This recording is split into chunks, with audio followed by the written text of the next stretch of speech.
broliai Latvijai. Zalkans ir Graudinš, Ryga, 3 vieta. Latvijai delegavo 2 komandas, viena iškrito anksčiau, kita sugebėjo užimti 3 vietą Palangos taurės turnyre. 2 vieta.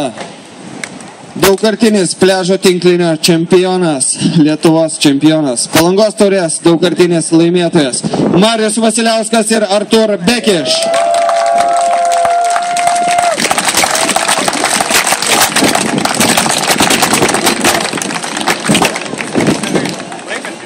Taigi, Marius Vasiliauskas yra Lietuvos tinklinio federacijos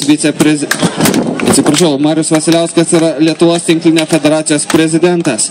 Jam prizus teikia tinklinio federacijos viceprezidentas ir Palangos miesto meras Šarūnas Vaitkus. Taigi, Palangos taurės 2011 nugalėtojai Andrius Gaidys ir Paulius Matulis.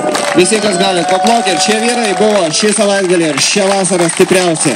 Įteikiame gražuolę Palangos taurė, piniginiai prizai, sveikinimai. Ačiū jiems, ačiū visiems, kas buvote šį savaitgalį čia, pliažo tinklinio aikštynė. Taigi, daug buvo įvairių rungtynių, daug buvo grožio, daug pergalių, daug pralaimėjimų. Tačiau pliažo tinklinis sportas numeris 1 vasarą. Iki kitų metų. Ačiū visi, kas buvote čia.